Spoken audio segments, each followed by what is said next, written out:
Hey guys, so Thanksgiving is that type of time of the year where you're with friends and family and just having a good time eating a perfect, wonderful, delightful dinner. Maybe some family trauma then and there. But there's always that little bit of flair that makes Thanksgiving a slaughterhouse. This is what this movie's about. Okay, so Thanksgiving is a movie that I heard about, but I haven't watched. And I think it came out a year ago, maybe 2 years ago.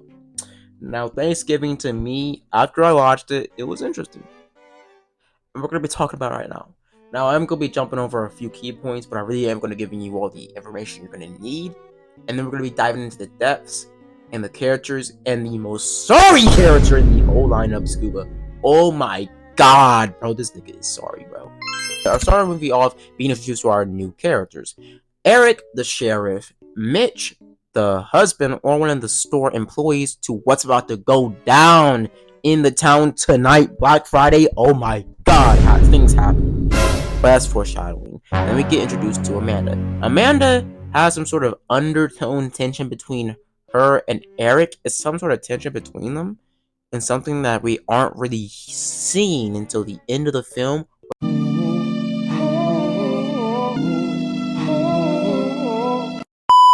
Are really shown what really went down. So we jump away from them after they talk about Thanksgiving and everything like that, but we hear about how Mitch has to go and basically, well, work the Black Friday sale tonight. So Mitch goes, and Mitch is there on the Black Friday sale. Now, what happens is we get introduced to other characters, our main characters, the rest of the story. Basically, the teenage group of characters that really just start all this happening, start off this mayhem, and really just push the, well, narrative that kids are freaking stupid, bro. Now we get introduced to a few characters like Jess, the owner of the store's daughter. You also get shown characters like Scuba, the only black guy in the group that, and also the only guy, one of the only people in the lineup that survived. Bro, what? And then we get introduced to Slavlaska, Yashki, the Russian girl, the black guy's girlfriend. We also get introduced to Charlie D'Amelio. Hold on. Charlie, where you been? I mean, damn, where has she been? She's just been in these Netflix films. She's been in these like little short films everywhere, bro. When is she ever gonna be popped into an actual good film, bro? Let's keep it a and the Thanksgiving was a good film, but it wasn't like a big name producing film. You know, it wasn't really like top tier, but it was a really good movie. But yeah, like I don't even remember her character. I just realized she was Charlie D'Amelio, or is that her name? I don't know. Charlie D'Amelio. Hold on, let me Google that real quick. Let me Google that real quick. Listen, Ray. Oh, that's her name. Damn. Shit. That's her name. Addison Ray. But Addison Ray, I'm just gonna say Addison because I don't really care for her character's real name in the movie.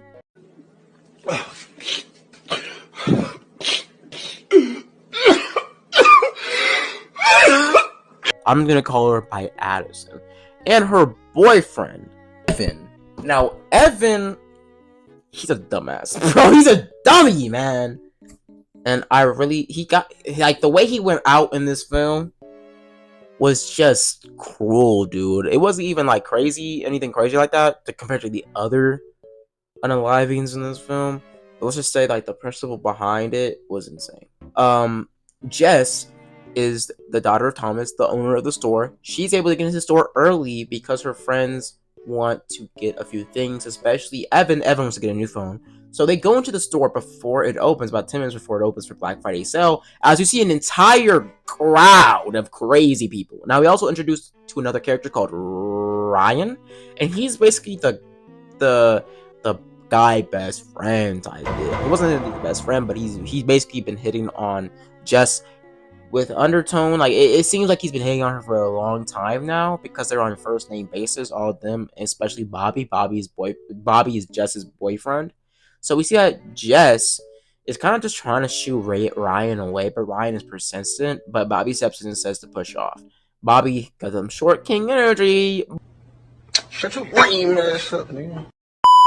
But and they move on.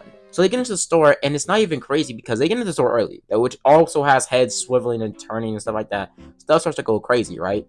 But we switch over to that well, uh, Jess, Jess, Jess sees that Addison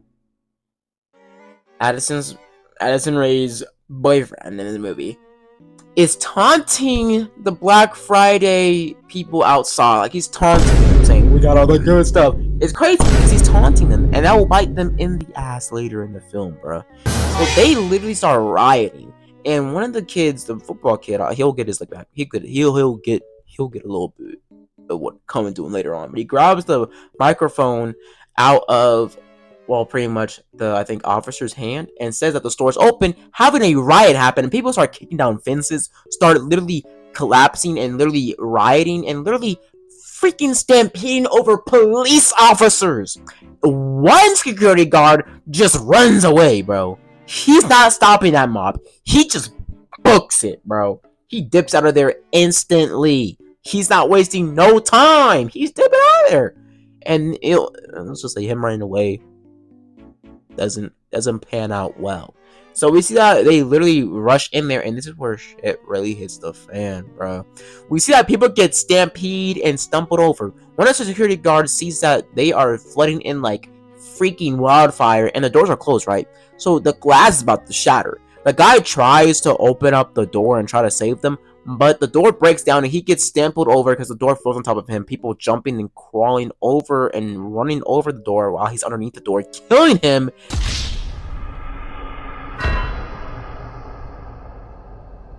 Then another kid or another person on the side of the door trying to get in, he cuts his neck. Oh, brother, whoa, now. On the side of the doors, it's shattered glass, and literally starts to bleed out. Bro goes for a waffle maker, grabs it with his last dying breath, trying to keep it. What the freak am I watching, bro? Then we see that Evan and Addison's character are trying to camp out near the cashier, or the pretty much scanners, and trying to get this thing crazy, bro. Like, they're rioting. People are rioting, bro, for freaking waffle makers. What the freak, bro? What the I know a PS5 is not that good. I have one though. It can't be that good, bro. Like, damn. And then we see that earlier on, Mitch's wife, Amanda and Eric are there as well. Eric is literally trying to stop this chaos, but things are not going down well. We see that Mitch's wife, Amanda, gets not hit over that, but she falls down to the ground, and she's trying to get away after all of this havoc, right? She's crawling. And this is what really gets me pissed off, because I cannot. There are so many times where characters are freaking crawling when they shouldn't be crawling. She didn't get hit in the legs. She didn't get hit in the spinal cord. None of that. She got knocked over. She just got knocked over. She is a sucker, man. She deserves what happens to her next. What happens is she's crawling, and one of the ladies that started the riot, that was basically pissed off because the kids were inside earlier before all of them, she basically runs her cart towards another person, and they collide carts together, smacking Amanda's head clean open, having her literally get kaput. And they keep on sliding this cart together, not even noticing that Amanda's underneath the cart, literally being mangled and killed. The top of her head, her scalp gets ripped off, and she dies. Bro, she gets unalived. She goes night-night. What the freak am I watching? Amanda's gone. The guy that cut his throat earlier, gone. The security guard that was trying to open the door earlier, that guy trampled over, gone. And Bobby was crawling. Why are you crawling? Stand the freak up. He was crawling, trying to get to the security guard that was getting toppled over by the door. And he's a famous baseball player, right? We see that he literally gets trampled on, his foot gets trampled on, and breaks in like 3 different places. No, that's not possible. How does your hand get broken in 5 different places, bro? 360 different places, bro. That doesn't make any sense. You should have never been in baseball if your wrist is that weak. Heck no. After that, we see that all these characters are now dead, and all this stuff is popped off. Amanda's death, Bobby's arm injury, the shop owner that got hit with the security guard that got trampled over, and the other guy that got his throat cut. You know, things that happened, and we get switched to a year later. And after that whole event, things start panning out a lot crazy. Now we get introduced to the kids, and we see that Jess has moved on. Bobby's been off the mark. He disappeared after his entire injury, his career-ending injury, whatever. But we get switched to the first victim.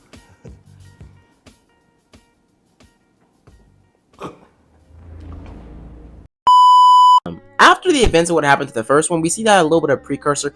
Thomas, aka the owner of the store from last year, and also Jess's father, is trying to get back to the community because of the whole event that happened in Black Friday. Now, they ain't going for that. The town ain't going for that because what he's doing, he's giving charity, he's opening up new businesses. No one cares. Multiple people died at your place of business. No one cares, bruh. We see that a bunch of stuff starts popping around. We get introduced to more characters. See a little tension between a couple characters. We're going to be really just focusing on the real nitty-gritty, the victims, the kill count, the Diddy Party victims, you know?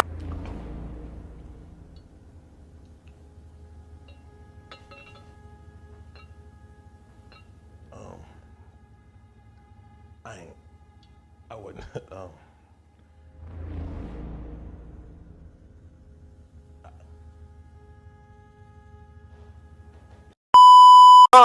You know what's going on. But we get introduced to pretty much, well, the background of the killer's mask. He's supposed to be the mascot of Thanksgiving in the town. John Clover, like the first pilgrim or something like that in the town. I don't really care too much.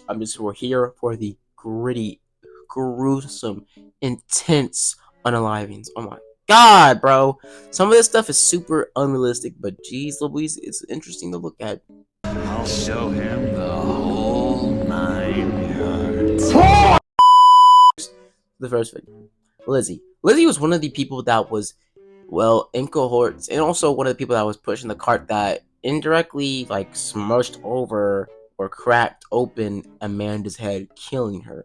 Now, what would happen is we get switched to her unaliving.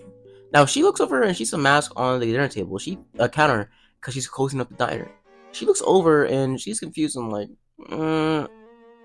she doesn't use 100% of her brain because she doesn't think she's about to be victimized. She doesn't think she's about to get cooked, right? She looks over and she grabs the mask. She's about to walk away. Turns out that wasn't the mask she left there. The killer left that there.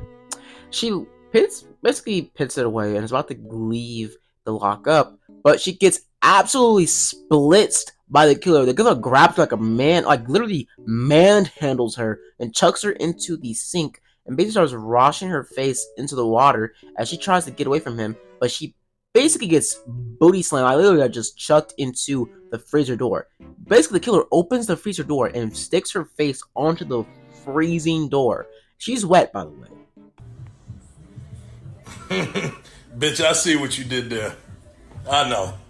Pause. She's soaking wet by the face and hands. So she tries to pull herself away from the door, pulling the fingerprints off of her hands and the skin of her face off. She starts to run to help. I mean, literally run her ass off into the security room across from the kitchen she just got her face ripped off from. And she tries to call the police or try to open her phone. She can't open her phone because her fingerprints are gone. And she can't even open it face recognition because her face ripped off. Bro, she's done for. She tries to call the police, but she can't do that. Me personally, I would have grabbed my shirt off my back, dried my fingers off and my face, try to stop the bleeding for at least a few seconds, then called the police. Because why are you trying to frantically find your keys and you get out of the security room, the only room that could probably keep you safe, and you run out of the freaking room, only to be ran over by the killer. And it's not even normal ran over. No. I don't know what you think it is. This ain't no normal. This ain't no normal bodies getting dropped here. No. She literally about to run her over, right? She runs over to the trash can to try to find safe haven. Her top half gets into the trash can, right? He hits the trash can after he tries to run her over. The top of the trash can falls down, decapitating her entire body. Literally, effectively, dividing her!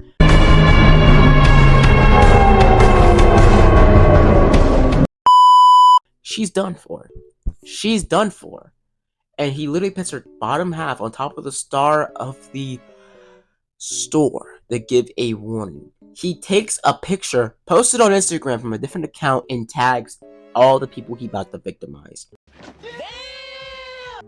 And me personally, as soon as I got the first text, I would have left the town. I would have left the city. I would have left the state. I would have dipped out no matter what. I would have went off the grid. I would have been gone, bro. I would have been off the grid, dude. I don't know what you're talking about. I would have been off the grid. I would have been in Fort Knox, man. I'm not dying, bro. I would have been out the country faster than you could say ooga booga. Now I'm done, bro. I'm leaving. All these other characters are trying to stay in the town, trying to figure out who he is. Like, bro, I don't care about this murder mystery bullshit. We're not the mystery gang, bro. I'm leaving. What? And the black guy, seeing the text, bro, literally sent a video messaging back saying, "Come get me." And bro, I really thought he was gonna get killed because he's the only black guy in the group. By the way, his name's Scuba, which is a stupid black name, which is a stupid name in general. Who names their kid Scuba? And you probably won't even lie on his ass. You'll see. But after that, we get switched to our next victim. In between that, everybody's just in frantic disarray and figuring out what the heck's going on. But the next victim runs along. The coward. The security guard that ran away at the beginning of the film. So, the killer leaves the mask, the train car, right? The mask. There. And the killer finds the mask. The coward, the security guard finds the mask. He's confused, but he isn't going to get caught lacking like Lizzie. He knows the mask wasn't there before. So, he was already on his way to leave the country, too. Passport and everything. Bro is about to get chopped. He's looking for the killer after he basically says that I've killed people, I'm a security guard. Shut your lame ass up, nigga. Nah! And he's about to go for, try to kill him, right? Try to protect himself, right? He's walking around his house. The cat he has in his house gives him false information, leading him to a room where the killer is not. The killer comes up on the side of him, underneath his dinner table, and stabs an electric whisk in his stomach, turning it on, and it starts rearranging his guts. Pause! But after that, the killer moves on. And before he goes, the disrespect is crazy. He feeds the cat before he goes and pets it. I'll be damned if you kill me and then you take care of my pet afterwards, bro. I'm about to smack the... You kill somebody, and then you have the courtesy to feed their cat? Dude, this is like Vigilante and Peacemaker. Oh, we can't use duct tape on them. That will hurt their skin. But you're okay with shooting people in the face? Bro. Oh my god, bro. Like, dude. But besides that, we can switch away from them. And we can switch to our next victim. Or victims.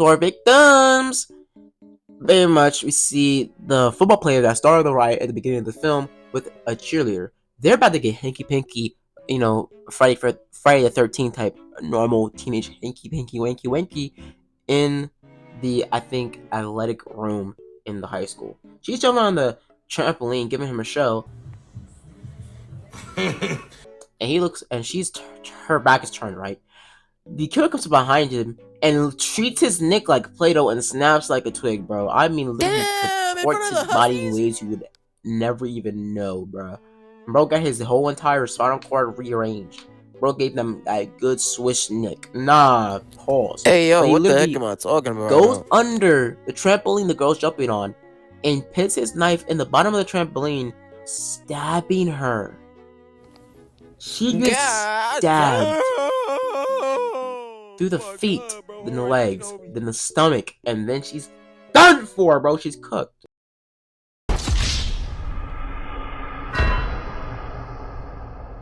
she's cooked. She's done for. So yeah, now after that, she's dead. You know, she's unalived. She's gone. So after that, the entire group is kind of just like told that that the football game is canceled that night because there was a football game going on. Evan, Charlie, Emilio, not Charlie, Addison Ray's character's boyfriend is pressed by this, but he just walks away. So we see that. Well, yeah, things aren't really going too well. Now we see that the group does find a way to just cool off, and the police officers and everybody there is there. Police is there, right? Somehow the killer is still in the building, and he basically kidnaps Addison and Evan. They're gone. They're cooked. They're done. Right? They get kidnapped. Basically, the killer lures Jess in by texting her on Addison's phone to come and look for them. She was looking for them, and she texts the phone, and she finds that the phone is in some sort of basket. She looks in the phone, and she turns it off, and she sees the reflection of the killer behind her as she uses a ultra instinct move and dodges out of the way, and goes for a bucket. I mean, supersonic level deja vu head ass. She dips it like a supersonic character, bro. Nah, she goes. Barry run. I mean, damn, she books it, bro. But not fast enough. She's able to hide into the cosmetology room and basically blends in, trying to act like one of the wigs. The killer's trying to look for her, smashing through the desk and everything like that. I know the cosmetology students are pissed off as hell because they're probably working on those wigs. Oh my gosh, bro. But what would happen is, well, for example, he looks over after Jess tries to grab a pair of scissors to try to protect herself, but she instantly pushes off a can of hairspray, giving her position away. The killer goes for her, but she grabs the can spray using 2.3 AI level IQ and sprays it into the killer's eyes. I mean, personally, I would have got the scissors still and would have started to shank this dude. Relentless. I would have started to. I would have gone crazy on him, bro. I would have done him worse than Kano, bro. I would have done him a Chewbacca level. Nah, cause the way she just sprayed and ran, nah, bro, I would have finished the job. But what happens after that? We see that the entire group is really scared of by this. Now, what was left to the group at least? We see that Scuba's girlfriend, she is taken by her father. Her father's Russian, so I guess she's Russian too. But they basically say they're going to Florida. Point blank, they're leaving now. Me personally, I feel like they really messed up because they could have left that day, right then, right now. They could just get some money. The passport just did no stuff required. She was already dressed. He already was dressed too. They really could have just left. But no, they did not leave normally. They didn't just leave there. No, they stayed that night to pack up. You dummy, bro. And he gave them the most big back police officer to be there to help them. And one police officer at that. Y'all niggas ass, bro. Y'all some trash. The police in this town are trash, bro. Besides that, we can switch to the scene where I'm really saying how sorry this man Scuba is. And this isn't the only scene when he's sorry. He's sorry because this dude is sorry as hell. He's the worst guy I have ever seen in the type of movie like this, and he's the black guy. He should have died like 5 times already, but he never died in this film, and I'm impressed that he didn't get killed and the white girl did, bro. I love a brother, you know, Black Lives Matter, BLM, but this dude doesn't deserve his life, man. I hate him. Jesus, man, he gotta go back to the fields, bro. No, because like this is crazy, man. He literally walks, because earlier on in the film, we see that he actually got a gun from Mick, the gun guy, the arms guy that's in the story, if you've seen the movie. So he's about to go in there, guns blazing, and try to save his girl. What happens before the whole saving his girl thing happens, the killer shows up, absolutely snipes the fat, big back police officer after the police officer's given some food, corner the cob by the dad. The dad also ends up getting tranquilized, just like the cop from earlier, and then before he got tranquilized, he yells out for his daughter's name.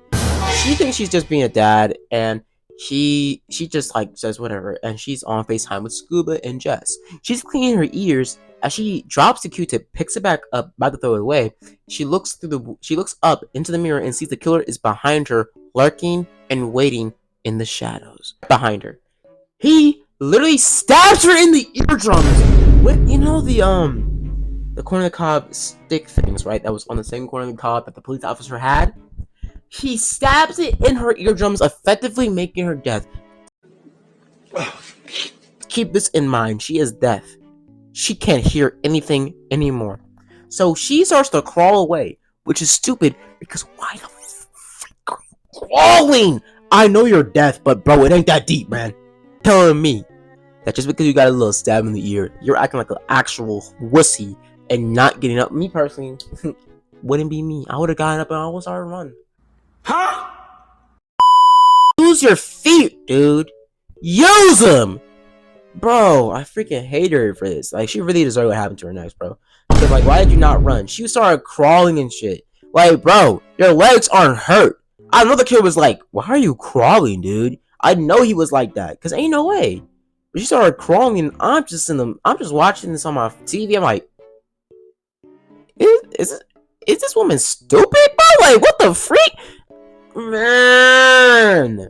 But yeah, she gets grabbed, and eventually Jess and Scuba show up. Scuba has the gun out, and he's about to go crazy on this killer.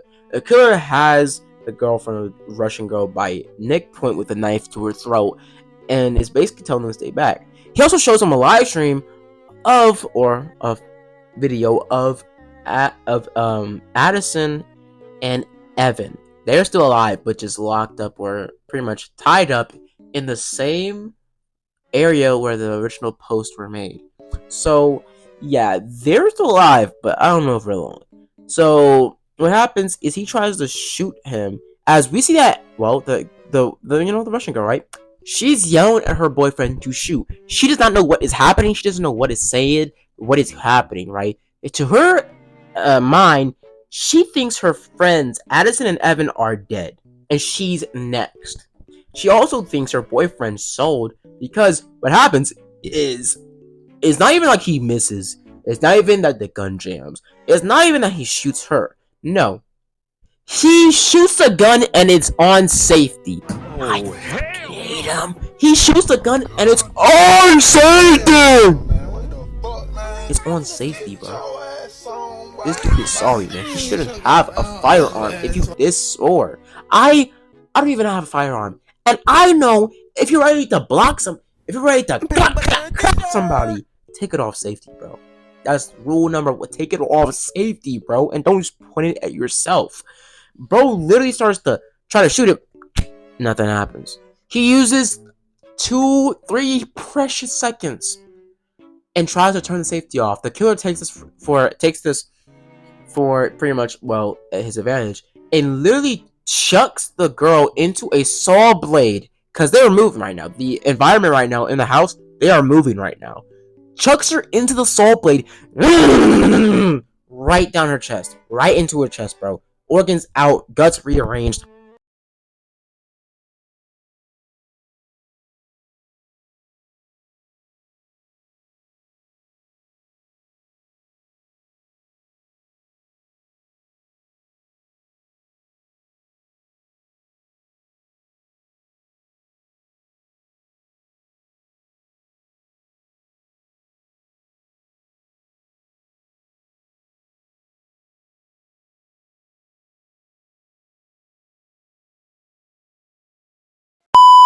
Pause. Not in a good way. Pause. And she's done. It's crazy because she just thought her boyfriend got chopped. Like, she just think her boyfriend just sold it, because she didn't hear the click. She didn't hear nothing. She just thought she was done for. Last thing she heard, no, she didn't hear nothing. She just felt a huge kick on the back of her bottom and just fell straight into a saw blade, bro. Nah.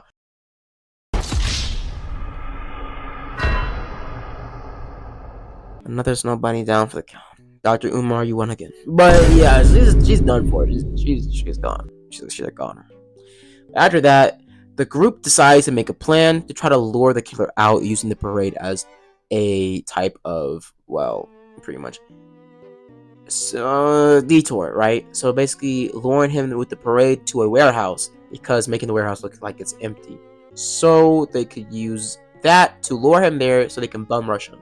What happens is, well, they succeed in their plan, but they are basically, nothing really happens too much at the parade as they're on their way there to basically finish the parade, right? Alright.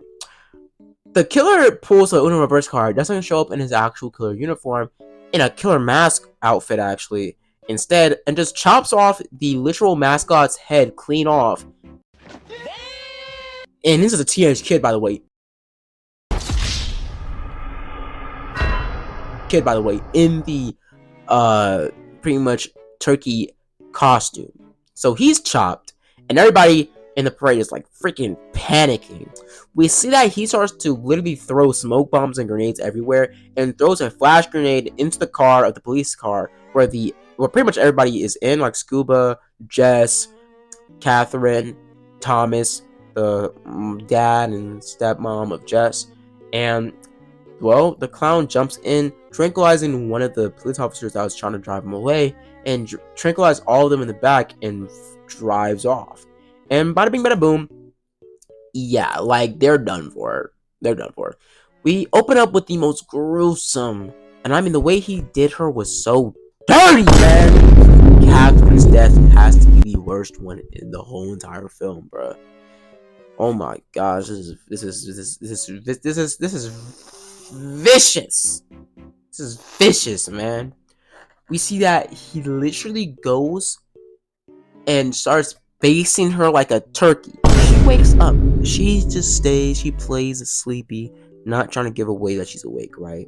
So she isn't stabbed or anything like that, right? So we see that he's basically seasoning her, literally putting chives on her. Eventually, he goes to literally warm up a human-sized oven. She dips, she tries to hide. She's hiding right now. The killer's on his feet, he's like, what the hell's going on? He grabs a pitchfork and is about to go crazy, right? We get switched back to her, and she is making her way past the killer, eventually able to get on the top of the, pretty much out of the attic, or not out of the basement. She's in the basement, out of the basement on the top floor, into the house. She opens the fridge to try to grab something off the fridge door to get the window open so she can leave, but she looks and she sees that the cheerleader from earlier is still alive. She's still alive. She's still kicking. So yeah, but she ain't kicking for long, bro. Like she basically says, "I will get help. I'm gonna save you." She tries to hide, right? The killer absolutely jukes her into thinking he's gone. He literally tries to stab her. She dodges and she starts to scream. She runs for it. She's in sweet freedom, right? She gets out the door. No. This dude chucks the freaking pitchfork at an Olympic athlete and gets it straight crispy cream in her back, bro. Nigga. Literally backshots her. Pause! That's Thomas's job. Shut your lame ass up, nigga. But yeah, she gets dropped and she gets dragged back into the house. And oh my goodness, I was praying for her, bro. Oh my god, I was praying for her, man. I really don't want her to do it. No one deserves to be cooked like this. Literally, she wakes up in the oven, preheated. She starts to literally panic because her feet are touching the sides of the oven and they're burning, right? She looks around and she's about to get burned alive.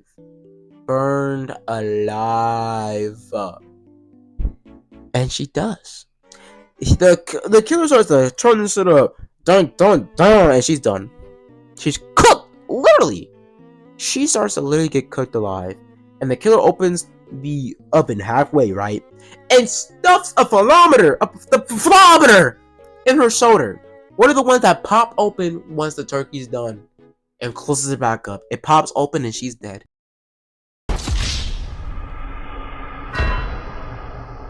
Dang, dude, that's demon, bro. Imagine it. Ugh, it's worse getting burned alive, bro. Like you're literally getting cooked, medium rare. Nah, but after that, we get switched to the rest of the group waking up and basically being live streamed. They open their eyes and we see that the killer pulls off the tarp, showing Catherine's. Her body is contorted and bent in a way where it looks like a Thanksgiving turkey. Her head's cut off and put on a separate plate. Everybody is disgusted at what they're seeing, especially Catherine's husband, Thomas. Thomas starts to throw up. She is absolutely disgusted. But we switch to Evan's death, and oh my gosh. The principle behind his death is insane. Not as much as Catherine's, but oh my goodness.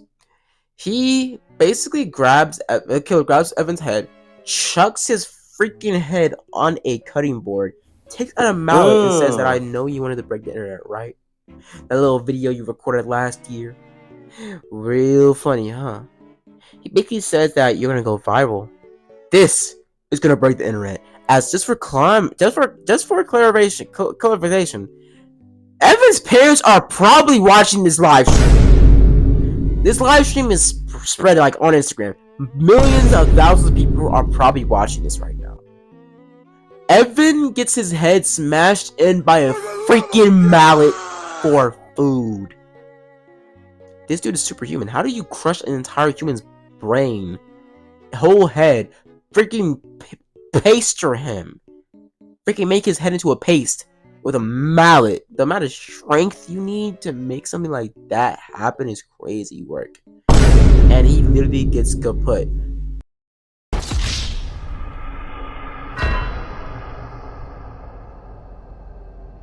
Just for clarification, his girlfriend of probably 3 to 2 years is watching him get murdered in front of her very eyes.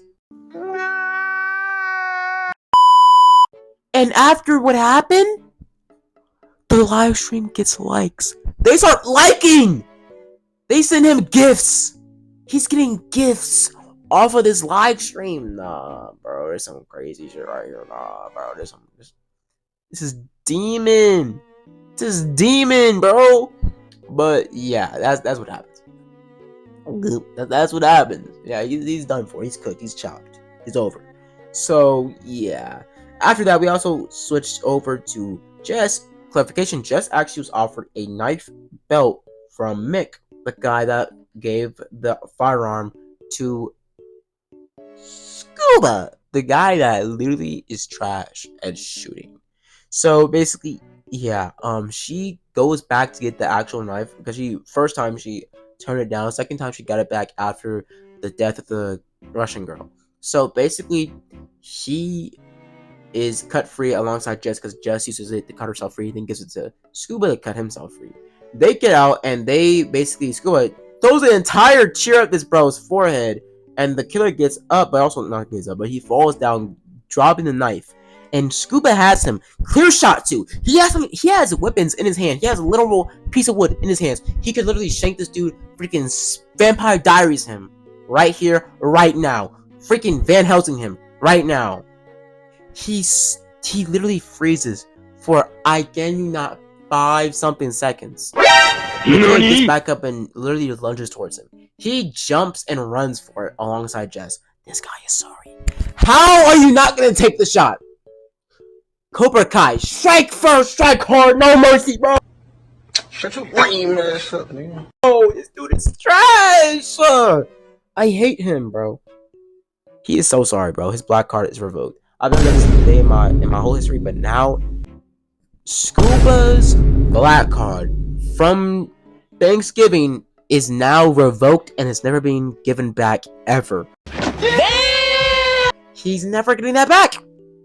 His black card is now revoked. It was already kind of on the fence when he was dating a Russian girl, right? Honestly, I can't be talking. I would date a Russian girl too if she was bad. Whoa, brother, whoa, now. You got too much dip on your chip. But also, I love a little accent, you know what I'm saying? All of any type of accent, for real. Like that, bro, I ain't gonna hold you. That Iceland,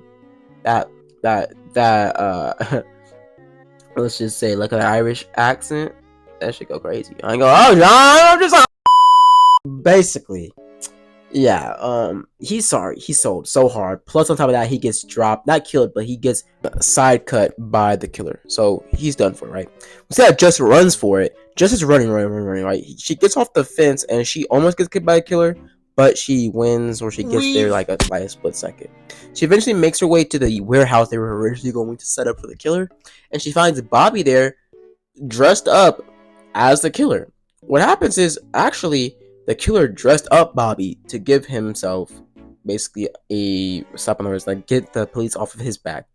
So Bobby isn't the killer, right? So Bobby gets away out there.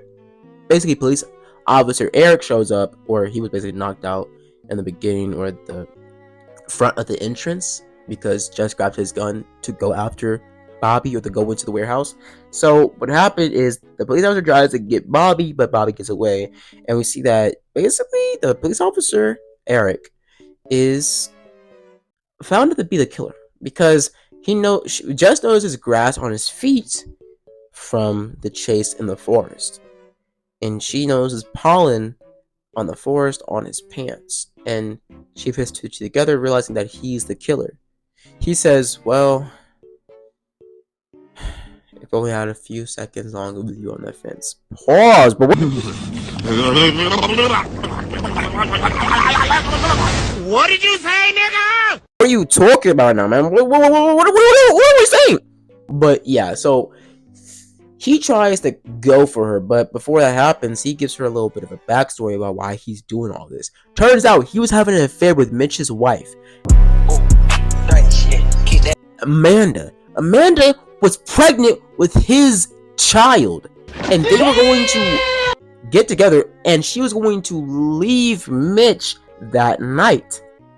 So yeah, they killed technically 4 people that night. Oh my gosh. Yeah, well, 3.5. Like, bro, what? That's demon, bro. Nah. But yeah, Amanda got murked, but that's what you get. Like, infidelity, really, bro? Really, bro? That's crazy. I not even cheating, bro. You got pregnant by another man while you're married with another man. That's crazy work, dude. But I wouldn't say that she didn't deserve that though. The baby didn't even deserve that. Like, nah, that's just cruel. But yeah, so she basically says, well, you never asked me what I was thankful for. And he says, what are you thankful for, Jessica? And she says, I'm thankful for this room having service. And she takes out her phone, the evidence phone that was in the live stream from the first, like, juking, because the police got juked by the police got juked by the killer by live stream. So she takes out her phone and says, yeah, I got you, sucker, as she literally has his confession on tape on why he's doing all this. And he gets pissed off saying, whatever, if I'm going down, I'm going to kill you with me. So he basically lunges towards her. She tries to go for a axe on the wall, but she gets absolutely blitzed and thrown to the ground like a rag doll. Now, eventually, we see that Bobby jumps in and chucks something through the window, knocking down Eric. He gets on, and they're about to leave, but they get stopped by Eric.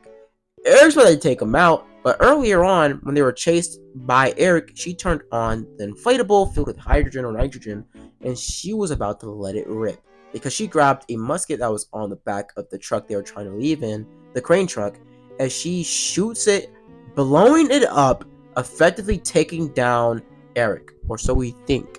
Eric's body's never found, but they say his body was probably disintegrated in the blast. I refuse to believe that. There has to be a body. If there's no body, I don't believe that you're gone. Point blank. Unless you're fighting freaking Thanos and you're snapped away, I don't care. But yeah.